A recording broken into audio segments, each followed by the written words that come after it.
Les changements climatiques sont un problème mondial dont les effets se ressentent au niveau local. À force d'activité humaine, du dioxyde de carbone, un gaz à effet de serre qui retient la chaleur, est libéré dans l'atmosphère et reste sur Terre pendant des centaines d'années, réchauffant ainsi notre planète. Nous ressentons maintenant les effets des changements dans nos collectivités. Nous nous attendons à ce que ces effets non seulement se poursuivent, mais qu'elles connaîtront une hausse dans les prochaines années. Même si les émissions se stabilisent relativement rapidement, ces effets produiront longtemps, affectant les générations futures.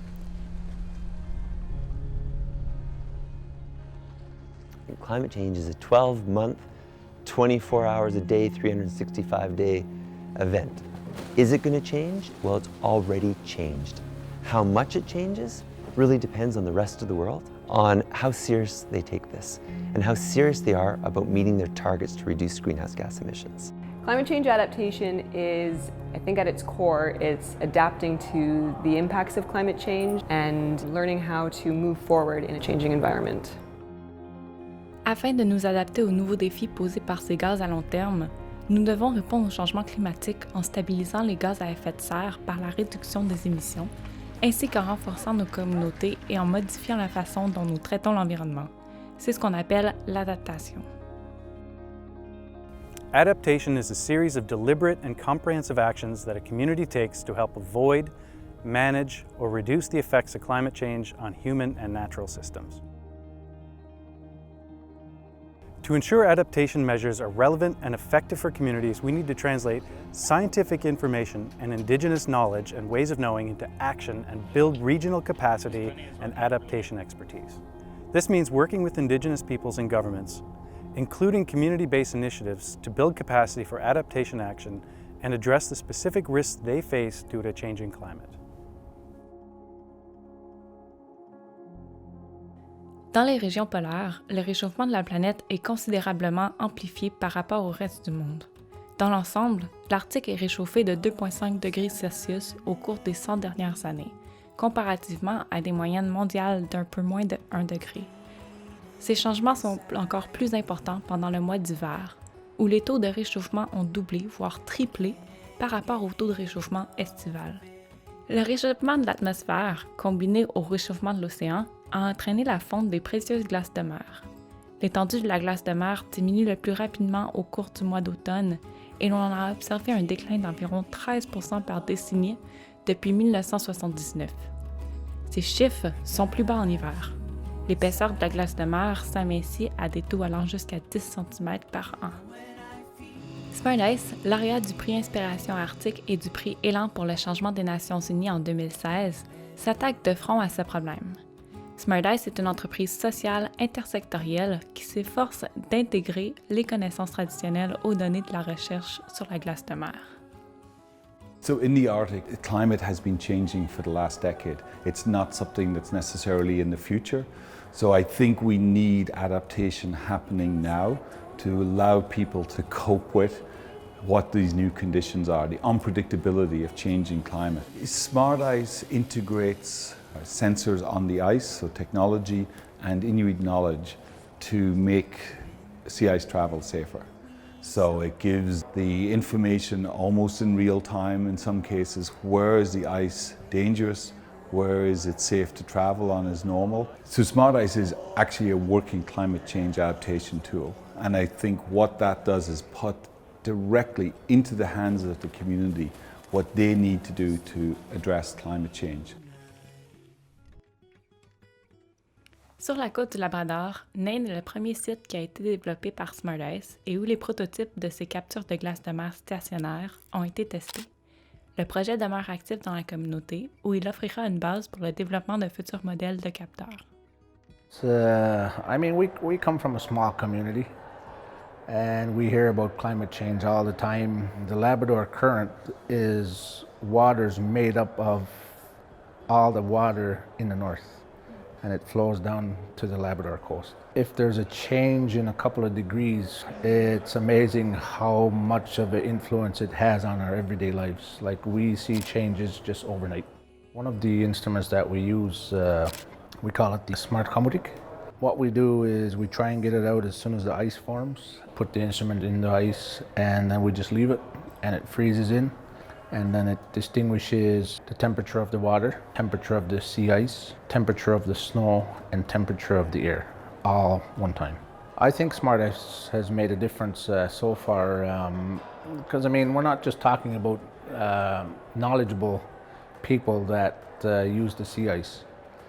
We're also talking about young people who don't have a lot of knowledge, so they have like hands-on with everything that we do, and it gives them the opportunity to be out on the sea ice and they learn traditional skills. It's something that we continue to try and do, and hopefully we'll do it for many more years to come.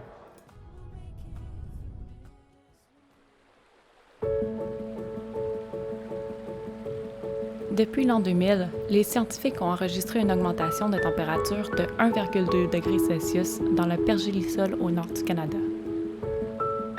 Depuis 2008, les couches du dégel saisonnier ont augmenté dans le pergélisol riche en glace de l'Arctique, ce qui entraîne un tassement et une érosion de surface importante. V'là 50 ans, les ingénieurs, quand ils arrivaient dans les villages inuits, voulaient construire, par exemple, je prends l'exemple des Iqaluit. Les ingénieurs pensaient que le sol est essentiellement gelé pour toujours. On a construit des infrastructures en ayant une perception du sud. Puis malheureusement, on voit le changement climatique qui affecte le sol, donc la fondation même des villages puis des infrastructures qui commencent à dégeler. On voit beaucoup de déformations dans les pistes d'aéroport, on voit beaucoup de déformations dans les maisons. On a fait des avancements majeurs en ingénierie du pergélisol. On s'en va dans la bonne direction, mais malheureusement, trop tard, mais on s'adapte. Les chercheurs puis les communautés inuites ont beaucoup d'expérience, tout depuis 5-10 ans. Donc on essaie de transmettre le savoir scientifique aux Inuits pour qu'eux puissent prendre leurs décisions. Parce qu'eux, ils voient le terrain, les changements climatiques, eux, ils le voient d'une façon différente que nous. Eux, ils vont le voir plutôt par des formes, ils vont le voir plutôt par la migration des caribous. Nous, on met des données, mais eux, c'est par le transfert de connaissances, par les elders qu'ils appellent dans les communautés. Pendant que les collectivités et les chercheurs se rallient aux techniques d'adaptation au changement climatique, certaines organisations jettent les bases qui permettront à la recherche communautaire d'aider les gens à choisir quand et où ils peuvent voyager. De plus, l'information sera documentée, catégorisée et rendue accessible à tous. En collaboration avec les communautés inuits et cris vivant dans la baie d'Hudson, le projet Siku, une initiative de la Société des Éders de l'Arctique, qui a gagné le concours Google Impact Challenge en 2017, est un prototype. Siku is an Inuit knowledge Wikipedia and social mapping platform that's intended to provide self-determination for Inuit for research, education, and environmental stewardship. The idea is there's all these different data portals out there, but there really hasn't been an interface for Inuit that's by Inuit. So an example in our community, one of our elders, Peter Katic, is out at the flow edge every day in the winter, and he's been seeing the diets of seals change from Arctic cod to shrimp. He's seen it, so he has a data point every single day. And so now with the mobile app, he takes a photo of the stomach content, spatially tag the photo's GPS reference, it can show up on the community's timeline. There's been a lot of precedent groups like Facebook, Nunavut Hunting Stories of the Day, but they're giving up their intellectual property rights, and also if you want to mobilize that knowledge, it's near impossible. You have to scroll and scroll to try and find the hunting story you told last year, for example. So with Siku, it brings together all these social media mapping tools, so it really helps with Inuit self-determination and research, so people can come up with their own questions, and scientists don't have to second guess and prove everything that we already know to be true. Comme les effets des changements climatiques continuent d'évoluer, on ne sait pas exactement comment chaque région du Nord sera touchée. En outre, même si les répercussions de ces changements ne se feront peut-être pas pleinement sentir au cours de notre vie, il ne fait aucun doute que les collectivités du Nord continueront de prendre des mesures novatrices, proactives et culturellement sensibles pour adopter des techniques d'adaptation au changement climatique. I think that it's important to prepare communities to take advantage of opportunities that climate change brings. It's not always negative, it can be positive. We live in a different world now versus say 20 years ago in the north. So I think by using different technologies and stuff for say research, the kids still get the traditional information, and it guarantees that our traditional ways continues into the future. there's so many opportunities across the board with adaptation, and for anyone to bring it into what they're doing. And also to be building healthier, stronger communities. That's the goal of adaptation. And I think something that's extremely important for people to realize is that climate change is but one challenge amongst many. And it's not always the most important or pressing challenge. A healthy person, a person that is physically healthy, mentally healthy, a person who has strong identity, that's somebody who's going to have high capacity to adapt. Federal, provincial, and territorial governments need to support vulnerable regions by investing in infrastructure, strengthening capacity, supporting community-based monitoring, and advancing research, monitoring, and information for coastal regions. Many communities are already implementing these best practices. Adaptation is an individual, communal, and global responsibility.